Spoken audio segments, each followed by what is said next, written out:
What I have found is that most of the tools I was being trained on and certified on, what I heard from a lot of leaders, whether they were colleagues or clients or prospects, is everybody wants the tactic. What's the system I Mm. need to be using? What's the tactic? What's Is it OKRs? Is it rocks? Is it EOS? Is it system and soul? Is it scaling? Is it this? Is it that? And like, do we do what Bezos did? And everybody has to read for 30 minutes at the beginning of a meeting, and we toss people out if we can't beat them with two pizzas. Like, everybody was jumping to what would get us aligned and get going, and not starting from a place of awareness. You have to start, number one, lead, and then aware. You have to start with knowing who you are. Welcome to Future Fit Leadership, a podcast for emerging, experienced, and executive leaders to build community, grow capability, and future focus their career pathways. There has been a global shift in how we lead, and our conversations with leaders and executives explores the skills, strategies, and mindsets that is needed to thrive in this ever-evolving landscape of the future. So whether you are a seasoned executive, an aspiring leader, or simply curious about the future of leadership, we are here to give you practical insights to unlock your potential, change the status quo, and break open our assumptions on how work works. Produced in partnership with Future Leadership, a capability ecosystem for boards and executives, Future Fit Leadership is your place for bite-sized learning for executives hungry to make a change. Hello and welcome to Future Fit Leadership. I hope wherever you are listening to this podcast, you are well. When we talk about leadership, we often talk about what leaders do, how they build teams, how they scale their businesses, how they make decisions under pressure. But every now and then you meet someone who asks a different question. Not what are you building, but who are you becoming while you're building it? And today's guest is one of those people. Kenny Lange has lived leadership from multiple perspectives. He's built and sold his own business, helped organizations nearly double their growth, coaches founders and CEOs around the world, and hosts the globally recognized How Leaders Think podcast, where he explores what sits beneath leadership rather than simply what we see on the surface. What struck me most about Kenny's story wasn't the business success, it was the journey behind it. Being made redundant twice in the space of 4 months, starting a business almost by accident, learning leadership through trial and error rather than textbooks, and discovering that the greatest challenge in growing a business isn't strategy or systems, it's the personal growth required of the leader. And then there's the other side of Kenny that gives his work real depth. Together with his wife, he has fostered 18 children, adopted 2, and is on a mission to positively impact 10,000 young lives by 2033. It's an experience that has profoundly shaped how he thinks about vulnerability, identity, purpose, and what it really means to lead others. In this conversation, we explore why so many leaders become the chief everything officer, why self-awareness is the foundation of every great leader, why growth often requires surrender rather than adding more, and why the question every leader should be asking isn't simply, what am I building? It's who am I becoming? So if you're leading a business, growing a team, or simply trying to become a better leader than you were yesterday, I think you'll take something really meaningful away from this conversation. Well, hello, Kenny, all the way from near Dallas in the USA. Welcome to Future Fit Leadership. How are you today? I'm doing well. Thank you for having me. I'm really excited about our conversation. You've got a very interesting background, but I want to start with your early days. And I know that when I did my research on you, you were selling lunches and Pokemon cards at school at a very early age. Tell me more about Yes. that. Yeah, that was a fun time. Yeah, I got really into Pokemon cards, as a lot of kids at the time were, and I even I bought a book from the book fair that told me that, like, this card is worth this much and this card is worth that much, and I memorized it. And so I would come to school with my cards, and other kids would have theirs, and they would want the ones I had, and I would sell that, and I'd probably make, I don't know, three, four, $5 before lunch. And I might use that to pay for a lunch, if the cafeteria had something really good that day and I didn't, want what my mom made me. At the same time, one of my close friends that would come over all the time loved the sandwiches my mom made. He was like, "This is so much better than the cafeteria." He goes, "I'll buy it from you for $1." I was like, "Sure." And before long, my mom was making two sandwiches, one for me to eat and one for me to sell. Um, and so I think those are some early indicators that probably entrepreneurship was in the future for me. Yeah, I love the fact that your mum got involved and she was actually making you a separate sandwich to sell. I love that. That's really encouraging that entrepreneurship that you had at a young age. Yeah. Well, my dad has been an entrepreneur and started a couple companies. And so I think some of that was just in the household. Although she probably told me, she's like, if your friends want a sandwich, just give them a sandwich. Be nice. I was like, why? They're already paying me. A precedent's been set. Yeah. And I was in the fourth grade when I was doing that. Good on you. Now, you didn't start off as a coach. You built a business. You Mhm. ran a built-in business yourself. Tell us a little bit about that because that was a very successful business for you. Yeah. So in 2015, the way I started was sort of accidentally, which apparently is the way most digital marketing agencies have been started, was by accident. And I was looking for sort of a career pivot. It was a really weird time. I've always just lined up the next, opportunity, and in the span of 4 months, I got let go of twice, Mm, and it was really disorienting. My ego took a huge hit, um, and it was stressful at home. It was stressful for bills and all these other things. And I just decided, I was like, okay, well, I think I could build a couple of websites. I'm nerdy enough. I built my own website. You only have to be like one page ahead of the people you're helping, sort of thing. And so I started building websites that summer.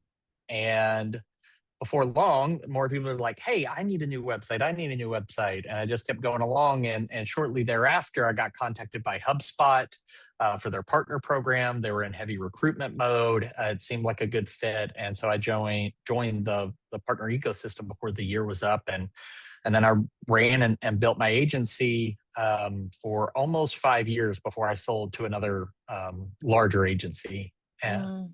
so that was a lot of what I would call baptism by fire, and on the job learning and leading. But a lot of that has helped set the foundation for what I'm able to do and how I'm able to help people now. Mm.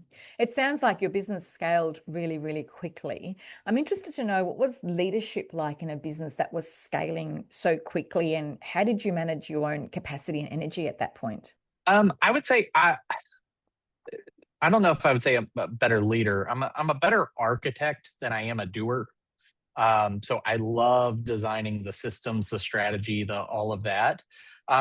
Because I didn't have, like, I spent 10 years in PR and advertising, and now I'm hanging up my own shingle. Like, one of the places I got fired from was a more traditional agency. So I had 3 months of agency experience prior to launching my own. And which I don't recommend for anybody. Like, get experience first, dear God, please. But um, I would say it was challenging, um, because some of what I wanted to do was test out all the things I'd been listening to on podcasts and reading in books, and critiques that I had of my own bosses throughout the years. And really, there was a quote from an author and podcaster, Todd Henry. He wrote the book The Accidental Creative, which is just a wonderful book for anybody. You don't have to be in a traditional creative role. But he said, criticize by creating. I was very good at criticizing. I had Mm. not done a lot of creating. And so I figured, let's put my money where my mouth is, and see if I'm right. And I got a lot wrong, don't get me wrong. But I learned a lot as I went. And I'm thankful that the people I employed, which I think at our max, we had five, I think, they gave me a lot of grace. And none of them had any sort of formal marketing or agency experience either. So we were sort of, a band of misfits, taking on the quote unquote professionals. Sounds like a lot of fun.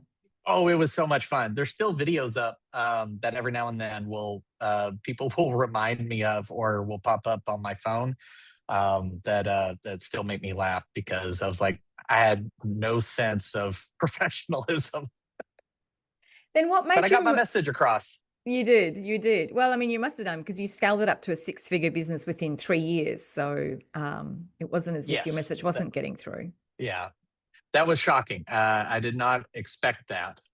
But through, really, I would consider it the grace of God, a supportive family, and one of the things I did early on when I started was I built like a board of advisors, Mm, people from. That some were much older than me. One was my dad. Another was a friend who was like a GM, second in command. Another was a friend of mine who's just he's a great communicator, very good at understanding what um, audiences and masses are looking for, and I'm not always as good at being intuitive about that. It takes me a lot of time to research that, and a couple of others, and so I would run ideas off of them, and I think it helped me avoid a lot of pitfalls and mistakes, and accelerate my growth. So that was something I advise any entrepreneur or founder that I talk to is uh, you can't afford to pay anybody at that point. And truth be told, you probably want people who aren't looking to be paid to just invest their time in you. It's just, hey, be available when I call. If I run an idea by you, get back to me in a timely mm, manner mm, mm. and tell me if I'm stupid, if something sucks, if I'm going the wrong direction. Give people that safety and permission to say those hard things to you, because you need that because you're going 100 miles an hour, but you're not always sure you're going in the right direction. Or I guess for some of your audience, kilometers per hour, and I can't do the conversion. So when you made the decision to shift to coaching, did you go to Mhm. those same people and say, I'm done with the business and I don't really want to do this anymore. It's not my passion. I want to go into like, what was that process and journey like? So when I sold my business in 2020, I joined the acquiring business and I stayed with them for 2 years. And that's how I discovered I really love coaching, frameworks, systems, facilitation, and just leading one on one way more than I cared what was on anybody's website or in their marketing campaign. And when you're charging tens of thousands of dollars to somebody to do that, you should probably care. So I also felt like it was unfair to clients, but I didn't go back to those same people exactly. I mean, my dad, he's probably one of my closest friends in the world. He was in my wedding party when I got married. Like I have a very, very small circle. But he has so much wisdom. I did go to him and say, here's what I'm thinking. Here's what I'm wanting to do. I had a great business coach and mentor at the time who was really critical. And that was the first time I'd received like formal business coaching and hired a coach. Mm. And it was honestly my interaction with a few other coaches who, over time, as I was asking their advice on how to help the owner grow and scale the business, which we nearly doubled revenue in 2 years while I was there and went from a single state here in the US to 6 states and 4 countries for our employment footprint. And I just saw what these sort of tools could do. And I was like, I think I really want to do this. I think I know the direction I want to go. And they gave me positive feedback. They said, like, you've got a knack for this. You know, if you ever decide to step into the world of coaching facilitation, I think you would do great. And it meant a lot to me to have people who I viewed as like, man, these people are successful and they're writing books and selling millions and speaking on stages and they think I can do this. Like, and more, I just had people affirm that and say, hey, if this is the direction you want to go, that's great. The other side, the personal side, was my wife and I have been foster parents for 7 years. We fostered 18 kids. We've adopted 2 of those in addition to our 3 biological kids. And at the time, we were still wanting to and still desire to do more to positively impact the foster and adoptive community. Well, I needed more time, I needed more money, and we would probably at some point need to look at more space in our home to accommodate what we wanted to do. And that just wasn't a reality where I currently was. And so just like I would teach anybody is, set your big hairy audacious goals or whatever it is and reverse engineer and say, is what I'm doing today mapping to what I want to do in 3 5 10 years? And if the answer is no, then you got to pivot. And so that was a big discussion between me and my wife, and made the decision to step out and launch. And I'm really thankful I did. I want to pick up, I was going to pick it up later, but I'll pick it up now that you've mentioned it. The fostering of the 18 children, you adopted two in addition to the three that you've had. But you've got a goal to impact 10,000 young lives by 2033. Tell me more about Mhm. that. There's two stories that led us to start fostering, and then just sort of the discovery throughout the process of being a foster parent led to this. Number one is I'm adopted. And so my dad adopted me at a very young age. My mom's my bio mom. And then when my wife and I were dating, I told her foster, or really adoption, is going to be a key part of my parenting story, and that's a non-negotiable. So like, if you're not up for that, then let's part as friends. And she said, no, that's good, but we never set a time. And so when my oldest, who is now 16, when he was 7, coming home from school, elementary school, with my wife, he said, Mom, could we foster or adopt a kid? Which is a weird thing for a 7-year-old to say. You're like, what sort of program are they running at the school today? But my wife is very wise and doesn't dismiss those sort of things. She goes, maybe. Why do you ask? And he said, well, there's a lot of kids that don't have a good home, and maybe if they live with us, they can understand that they can make bad decisions and still be loved. Mm. And I just told my wife, I was like, look, if our 7-year-old gets the unconditional love of God, then so should we. And so we started looking for a foster agency and adoption process that week, actually, and started finding resources, and it just all lined up. And by the end of that year, we were licensed to foster. Now, the other part is, as you get to know these kids, they come with their own set of trauma. Mm-hmm. We've had several infants and toddlers that have enough drugs in their system to kill a grown man. We've had some that have witnessed horrific things. And they teach us, like compassion fatigue and secondhand trauma is a very real thing. And there's, I want to say, somewhere between 400,000 and 500,000 children in the foster care system in the US alone, which should be really heartbreaking to all of us, because obviously the US is a large place, but it's just one corner of the world. And most foster families are closing their doors. Like, they stop fostering, depending on what stat you look at, somewhere between 40 to 60% of them within the first 12 months, which is really sad. So we made it 7 years, and we joke with other families who have done it that long. It's like dog years. I had a full head of dark hair, and now it's like sparkling, and my kids make fun of me. But we just see that, one, children are our most vulnerable population on the planet. Mm-hmm. None of the kids that came into our care, or others that have been with families that we've known and grown to love and treasure, they didn't ask for this. They were dealt a really crappy hand. And my wife and I, we're Christians, and our faith informs everything that we do and decide as a family. And there's a verse in Proverbs that says, "Speak up for those who cannot speak up for themselves." And as someone, one, who has been adopted and can feel the impact of wondering, like, why doesn't somebody want me? I use the example of the Fresh Prince of Bel-Air, has a great scene from that, and just the chance to become a contributing member to society, because the statistics around foster children, once they age out of the system and grow up, are pretty heartbreaking, as well as adults. Like, the higher number are trafficked in prisons or correctional institutions, committing suicide, a whole host of things. And that I find that heartbreaking. And as somebody who's felt really vulnerable growing up, I was picked on and bullied quite a bit growing up.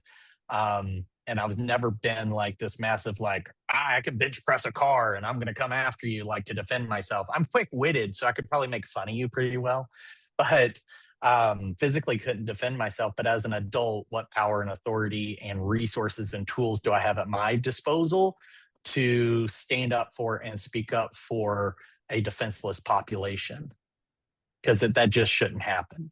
Well, Kenny, you're a good human because not everybody has the capacity to be as generous as you have been with the number of children whose lives I'm sure you've positively impacted for the rest of their lives. So, as I said, special human. Interestingly enough, I think when you see people, whether they're kids or adults, at their most vulnerable like that, it does teach you a lot about human behavior.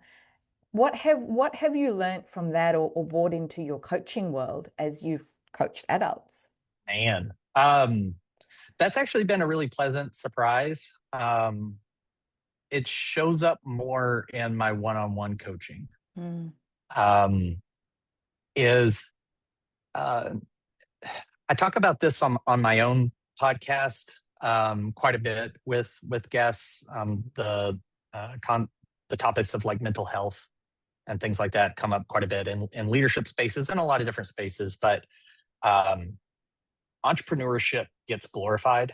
Mm-hmm. It's like this, glamorous, sparkly thing, and everybody should do it. And I try to scare as many people away from it as humanly possible. It's not for everybody, and it is not some top of the food chain thing either. Um, it will do a number on you. Like I've had to go to therapy, not just because of like it hurts whenever a kid would leave our home, but just the ups and downs of entrepreneurship are really intense and really rough. I've talked about my own journey with like suicidal thoughts and heartbreak and just sitting and crying at my desk, at different times. Like, am I the dumbest human to ever live? Am I getting all this wrong? Am I letting down my wife, my kids? Are they just ashamed of me? Am I even helping people? Does what I do matter? Because you're taking a giant bet on yourself, um, with nobody to tell you how to do it. Even me as a coach, and I have other coaches, I like to get my own coaching. They can't tell you exactly what to do. It's still your decision. It's still your Mm. story. It's your business. Um, and that's a high wire act, especially when you consider most of the world. We're all brought up and trained in and I don't want to go down a rabbit trail, but an archaic system that was built for producing factory workers. Is you have a boss, you're all clumped together in a school classroom, and so you have your teacher, and you do what you're told. You don't question, you don't think critically, you don't do all those things. And so if you've not been trained that way or had that affirmed, if you were you know, obnoxious know-it-all like I was growing up, some would argue I'm still that way, but um, you have no precedent for this, and most people can't relate to you. It's isolating and lonely. I lost a lot of friends, both from entrepreneurship, just because I could no longer relate to what they were saying, and our lives became very different. And my wife and I were very startled of just how many families and friends that we had that seemed to drift apart when we started fostering. And you're not prepared for that, because you're like, I'm doing a hard thing. That's a good thing. Like, Mm. shouldn't people be rallying? And Alex Hermosi has a great quote. I forgot. I think he was on the Modern Wisdom podcast when he said this. Is people cheer for you at the very beginning and at the very end, but they don't do it in the middle when you need it the most. So true. What are some of the key challenges the people that you coaching are facing today in a world that's moving so fast? We've got political issues globally. We've got AI, taking a massive hold in businesses. There's a whole Mhm. lot of change happening at the moment, which is really, really fast for business leaders to manage and to cope with. What are some of the challenges your leaders are bringing to you? AI pops up, and some of that, because I'm a nerd, and I'm in the process of building my own AI platform. Like, I will talk about how they could start applying some AI in parts of their business, but the main thing is still, how do I organize people? How do I not be the chief everything officer? How do I grow myself while trying to grow someone else while I don't know what the hell I'm doing? And so a lot of it has to do with how do we build a structure to make good on our intentions more consistently? And a lot of that has to do with getting a lot from your head and your heart down and out on paper. It has to do with trusting people who, given the pace of the workforce, like you said, and tenure at workplaces is probably shorter than it's ever been. Um, you have to trust somebody who may not be there in 12 months with critical aspects of your dream, right? Because that's the thing is when you're a founder, especially in like the early days and early struggle and the fun stage, you are the company and the company is you. They feel inseparable, and so you almost feel like you're putting your life in someone's hands, and that feels risky. It is risky. But the catch 22 is if you don't do it, you may never reach the vision that you have in your head when you got started. So I still think it's predominantly people. But a lot of what we end up talking about is leadership formation and how they are being shaped and formed into the leader the business needs, not just externalizing. It's like, how can I get these idiots to act more like owners? Which is where we start. Sometimes I was like, believe me, I get it, but it's not where the conversation ends up. You developed the Lead to Scale framework. What gap were you seeing in some of the leadership conversations that you were having that led you to create the Lead to Scale? And tell us more about it too. Yeah, so the lead to scale methodology is a dual flywheel system. I actually was inspired by HubSpot's own flywheel graphic.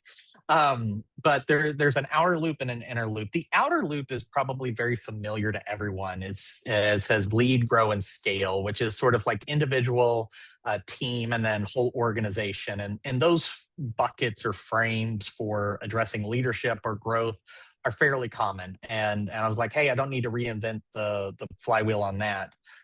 But the process I was seeing that the gap, as you were saying, that I saw, I addressed by creating an inner loop to run for each of those three. And it's aware, aligned, and accountable. What I have found is that most of the tools I was being trained on and certified on, what I heard from a lot of leaders, whether they were colleagues or clients or prospects, is everybody wants the tactic. What's the system I need to be using? What's the tactic? Is it OKRs? Is it rocks? Is it EOS? Is it system and soul? Is it scaling? Is it this? Is it that? And like, do we do what Bezos did? And everybody has to read for 30 minutes at the beginning of a meeting, and we toss people out if we can't feed them with 2 pizzas? Like, everybody was jumping to what would get us aligned and get going, and not starting from a place of awareness. You have to start, number one, lead, and then aware. You have to start with knowing who you are. I mean, there's some research that came out of Cornell University that showed that self-awareness was the greatest predictor of future success amongst, like, I don't know if they did Fortune 500 or Fortune 1000 executives, but in their research they found that there's so much that the analogy I would say is it's a little like saying, hey, what is the best material for us to build this house? And you're like, oh yeah, you really want oak. Oak is really strong. And then you're probably going to want some bricks, and get these red ones. And you're going to want this. Great. Do you have a blueprint? Hell no. Then what are you building? So they jump into aligned, and then everybody wants to talk about accountability, which usually means like, let me catch somebody doing something wrong. And then if they do something right, I don't say anything because that's their job.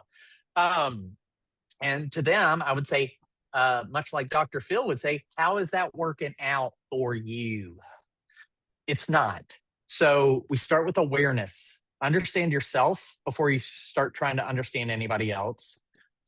And then understand where you want to go and grow as an individual. And then we can align some strategies. Oh, you're trying to work on this aspect. Cool, we can do this. The accountable piece is, hire a coach, get a peer group. I'm going to see my peer group. I'm part of the C12 organization, and I have a local peer group out in Dallas that I go and see once a month. Get that, get a coach, get a mentor, get a friend, a spouse, so whoever that can say, hey, did you do the thing you said you were going to do? Now, you repeat that process with a team. All sorts of people are trying to blindly apply team leadership techniques to their team because they saw it at a conference and got really excited and thought it was a silver bullet. It's not. And so over and over, like at the team level, you got to do the same thing. What's the composition of my team? What are the strengths and weaknesses? And where are we going? Okay, well, then my strategies probably need to be aligned differently. How do I keep them accountable? One person really likes me to check in every week. The other person wants me to leave them alone until it's time for a structured meeting. Mm-hmm. How do I give them that? And then the whole organization, if you want to scale, and by the way, scaling is optional, you don't have to. You can just grow, and that's perfectly fine. But if you do endeavor to scale, well, now we got to have this matriculate through the entirety of the organization. Who are we becoming? And so there's three big questions that I take people through that help unlock a lot of this, which is who are you becoming? What are you building? What must be surrendered? Because most of your growth as an entrepreneur, a leader, you become a CEO, and that truly means a chief executive officer, not a chief everything officer. You grow by setting things down that no longer serve you more often. But you've got to be really clear about identity, and anything that starts with identity has a much higher, and I forgot the statistic, but there's a certain percentage higher success rate that is significant. If you start from identity. I mean, even James Clear identified that in his best-selling book, Atomic Habits, was Mm-hmm. that identity-driven habit changes had happened faster and had more stickiness, more longevity than just, I'd kind of like to do this. What do you think is the key resistance when you talk to leaders, particularly about the self-awareness piece? What's the key resistance you have to overcome in that coaching that you do with them? It's a lot of fear. Oftentimes I find a lot of leaders know the thing about themselves. It's just really, really painful to look at it. And I get that. And so part of my responsibility in those moments is to hold space. And I know that that's an overused term. So you could probably find a better one if you like, but to create a psychologically safe space to where they can be vulnerable. There's no punishment, no reprisal. I'm not making fun of them. Chances are I've screwed up just like they have, or I'm afraid of the same things. But it's often getting past the mask that has served them so well for so long. And now it doesn't serve them. They're running into all sorts of problems. And it's easier to fix something or someone else than it is to try to address yourself. And so guiding them through that, sometimes it's through assessments. I'm a big fan of like the Enneagram, Working Genius, the VOPS leadership style of assessment, things like that. I think all of those are great. Nothing is, again, a silver bullet, but we maybe start with there as a catalyst. But as I start to talk with them and you just get them to keep playing out, as one of my coaches used to say, is like, play the movie forward. It's like, okay, well, if this happens, then what is it? Then what happens? Then what happens? And then you end up with, what is it you think that says about you? Because that's really what a lot of people are afraid of, is what does it say about me? Am I a failure? Am I dumb? Am I a disappointment? Did I let people down? That imposter syndrome is real and vicious. And other times it's just, I'm exhausted. And it's really hard to take stock when I'm exhausted. And so it's finding ways to get them a little bit of energy, and you don't have to change everything. We don't have to address everything. What's the thing that's most standing in your way? Like the one thing to be surrendered. What should you set down? And for some of them, it's the need to control everything. What advice would you give to a leader or founder where growth is fast, they're scaling really, really fast, but they feel like something is quietly off? Off within the company or off within themselves? Both. I knew you were going to say that. You're a good interviewer, so that was the perfect question. Um, if something's off within the company, um, you need to check your assumptions. Because when things start moving fast and you start adding people and you no longer know everybody's like most intimate details, right? Like it grows. Anytime you start getting beyond about 10 people, you lose that intimacy. Um, is you need to ask yourself, where am I making assumptions? Mm. Have I assumed? Again, I'm really good with quotes, bad with attribution. And it's not that I'm trying to make myself sound smart, but um, the greatest illusion about communication is that it has occurred. I've had that with numerous clients, and I'm not saying that to dog them out. I do it all the time. With my kids, I'm like, "I told you to do this." They're like, "No." I was like, "But when I said this, it meant these 17 other things that just I assume." Okay, no, I didn't really communicate. My bad. And they have, because oftentimes they're wired as a visionary. They have Mm. more ideas before lunch than most people do in a month or a year. And so they're just moving fast and saying things and assuming they stuck or it was fully expressed or adequately expressed or that they said it really well once and assumed everybody took copious notes and assumed it. So I would say check your assumptions. If you feel like something is off in the organization, um, I think you need to start with, are we structured for where we need to go? If we don't know where we're going or who we're becoming, like you got to clarify that, so that everybody's reading from the same sheet of music. And then, are we structured to get there? Because early on, it makes sense that everybody wears every hat. But as you grow really fast, you actually need to start dedicating lanes and specialties in certain areas. And I find people just say like, "Hey, you're kind of going to handle this in product, and you're going to do this and that and the other thing," and that's great and it's exciting. And by the way, it's a lot easier on you, um, but it doesn't actually produce what it is you hope it'll produce. Mm. And so I would say check the structure that you have. You don't need a lot. As one of the tools I use a lot is predictable success. It comes from the book by Les McEwen, and he talks a lot about you need just enough structure to not break and not go to jail, and that's about all you need. The second part being really important, not going to jail. Yeah, yeah. You recently guided a client from 600K to 1.37 million in revenue. So essentially doubled their business in 12 months. Is that correct? Or have I researched that incorrectly?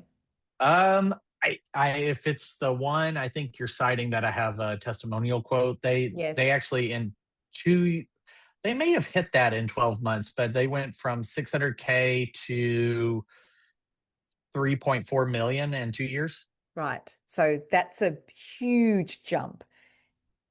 The success around that would be amazing. I'm interested to know what were some of the, as you coach the business and the business leader, what were the key things that kept popping up for you or for them as they were scaling?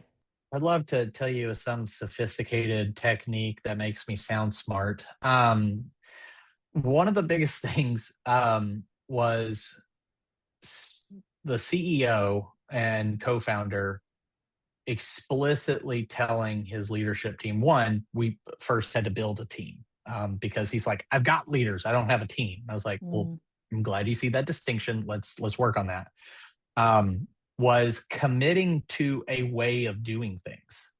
So we had been talking about like, what are your meetings going to be like? What's your org chart look like? What KPIs are you tracking?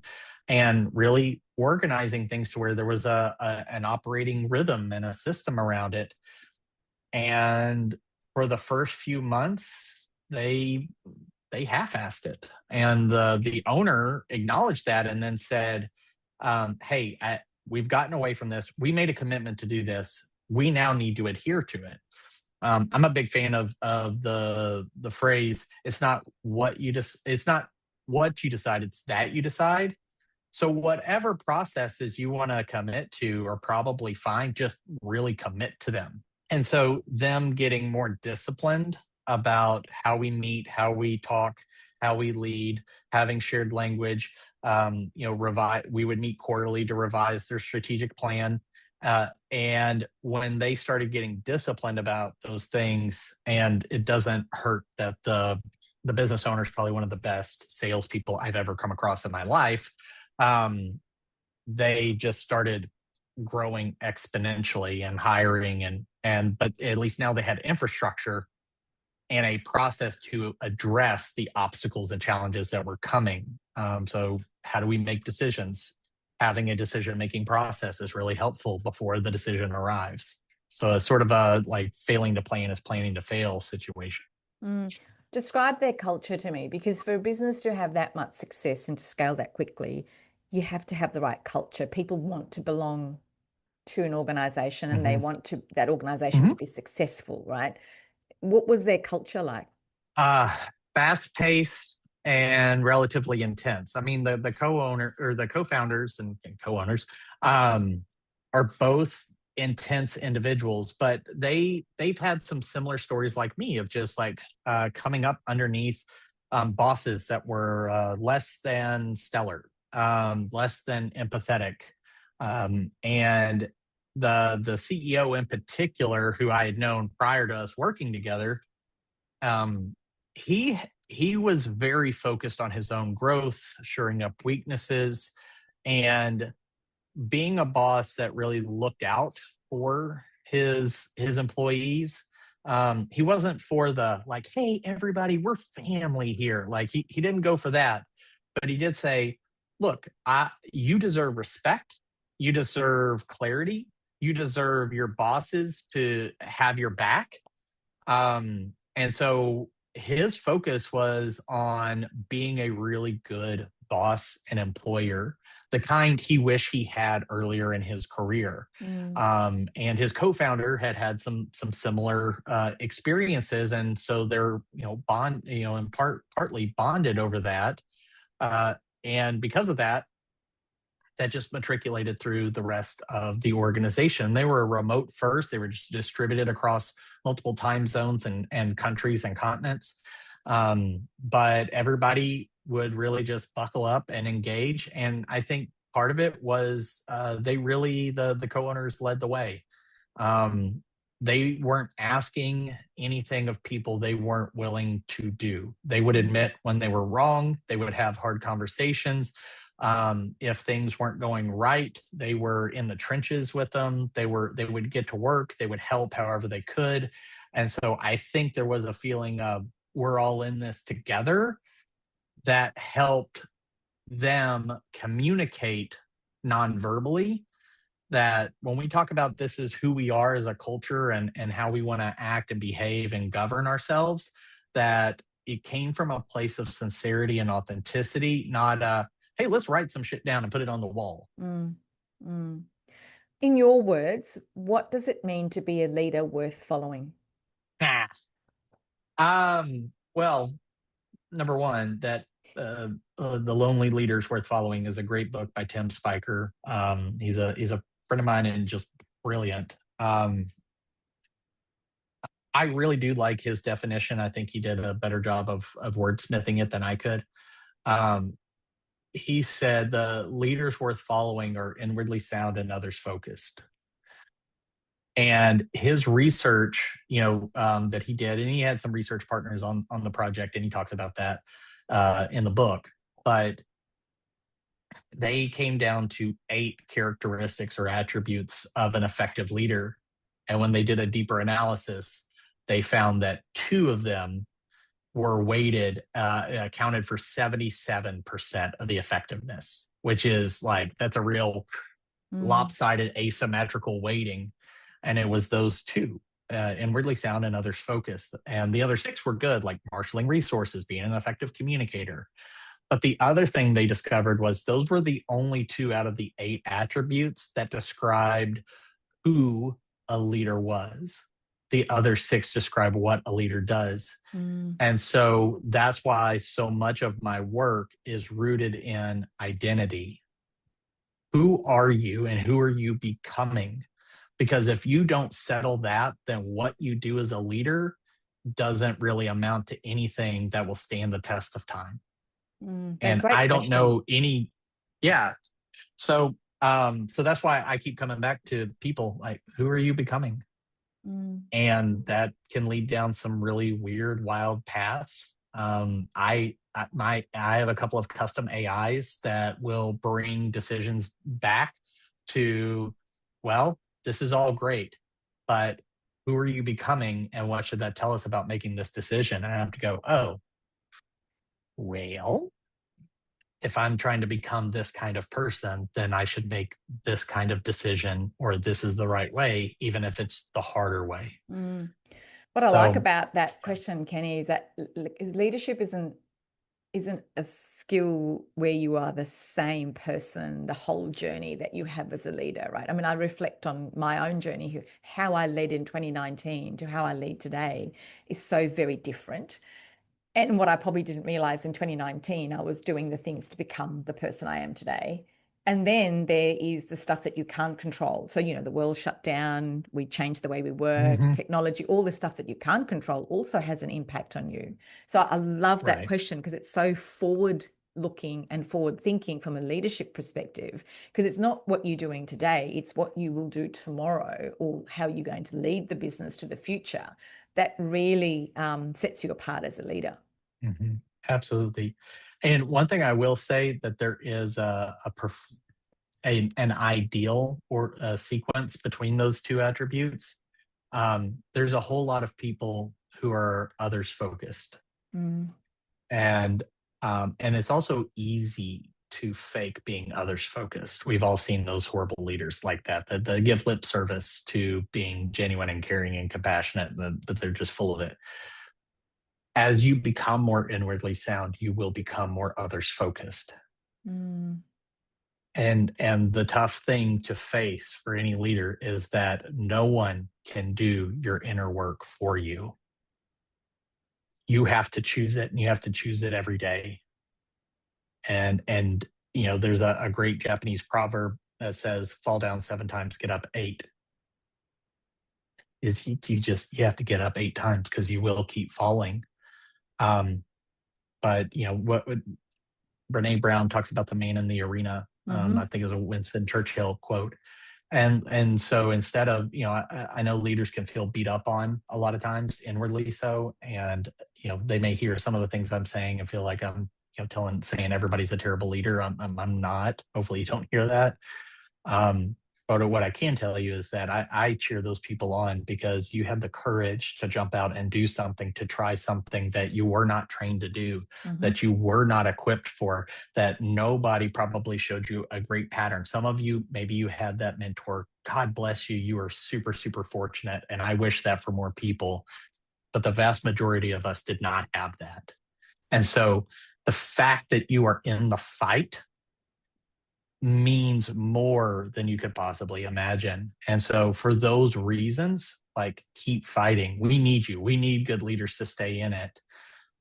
It's just, it never gets easier. It only gets harder. But if it was easy, everybody be doing it. Everybody be doing it. Yeah, everybody be doing it. Somebody said, what was it? A friend of mine told me, he's like, if all we needed was, if more information was the answer, we'd all be billionaires with 6-pack abs. It's So it's true. doing the work, not So just true. knowing more. So we've come to a point in the time of the podcast, Kenny, where we call it the Spotlight Shuffle. I've got 20 questions. If you were sitting in front of me, you'd have a fishbowl, you'd pick the questions out. They're random questions. You get about 4 of them for the time that we have left. So all I want you to do is pick a number, and I will ask you the question against that number. 13. Number 13. Okay, so number 13 is, what's one book, film, or podcast that shaped how you think about leadership? Man. Can I pick one of each? You can pick one of each. That's fine. Okay. There's so many great books out there. I'll say the one that helped me the most, and it's probably a close tie just because they're really applicable, was The Coaching Habit by Michael Bungay Stanier. Really transformed how I showed up and how I could phrase the things I was trying to say, because I was stumbling over them. Never Split the Difference by Chris Voss is a close second. But podcast wise, early on, Michael Hyatt had a podcast on leadership, and entree leadership, and so that's really when I started getting a lot of these ideas. And I was driving a whole lot, so it was like highway university sort of thing. Those were just phenomenal. And then um, movie. Whew, man, I love movies and I love quoting them too.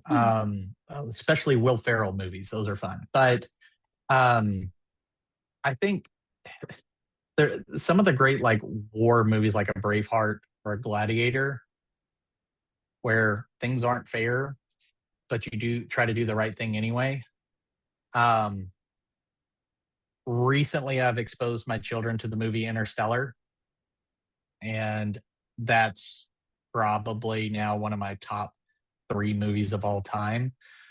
But it, I like that one especially for entrepreneurs and leaders because it beautifully captures the pull we feel but don't talk about between being a good person with good relationships and being a good worker contributor to our society, and how those can feel at odds and how you try to reconcile that.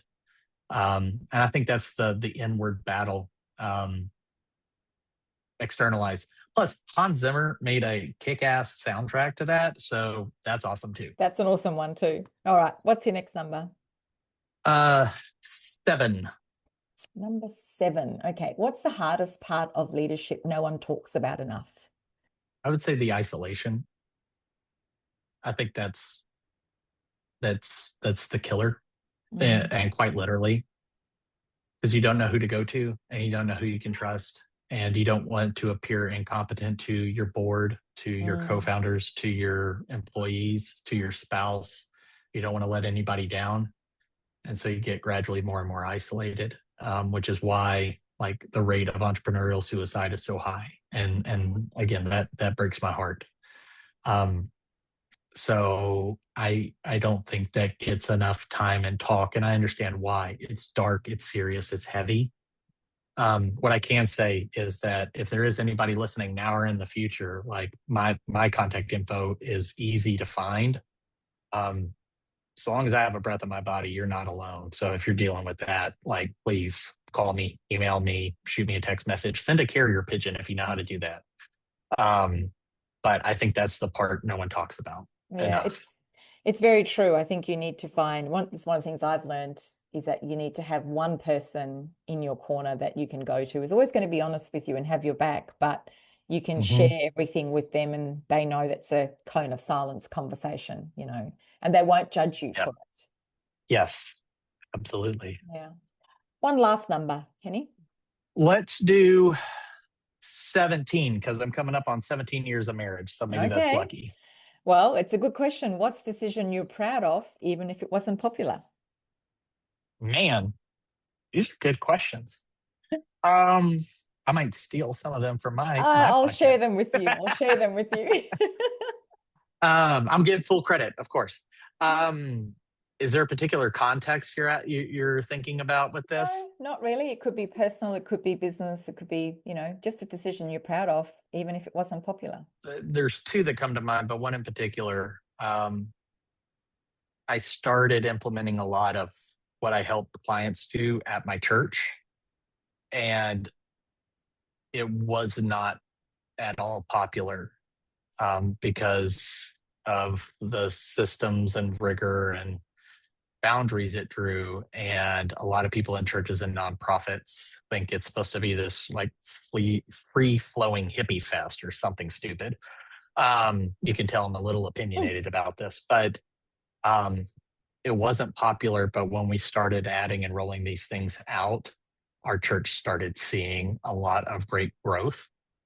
And my lead pastor was probably the only person really in my corner for that. Everybody else, we had people leave the church because of me, which that's sucked. a big burden to carry. So that it really was not. It was not popular at all, and it cost me it cost me a lot. I Mm. ended up losing my best friend over it. Oh, I'm sorry to hear that. Would I do it again? Yes. It was the right thing. And my intentions were in the right place. Even if it came out wrong and stupid and overly aggressive sometimes, which I'm prone to communicating in an aggressive style. Um, I know it was the right thing at the right moment, even if I didn't get everything right. Mm. Kenny, thank you for being on the podcast. I appreciate the time you've taken and being so open and honest with your journey and your stories, and wishing you all the best in the future. Thank you so much for having me. This was a blast. If you like what you've heard, please share, rate, and review this podcast. And don't forget to share it with anyone who might benefit from hearing it.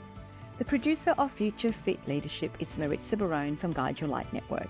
If you would like to reach out to me, please DM me on any of my social media platforms. I'm available for speaking at conferences or consulting to your business. Future Fit is created in partnership with Future Leadership, a capability ecosystem for boards and executives. If you'd like to join the community and receive a free takeaway each week, sign up to the Future Exchange app in my show notes. Thank you for having me in your space. This is a Guide Your Light Network production, creating podcasts with purpose.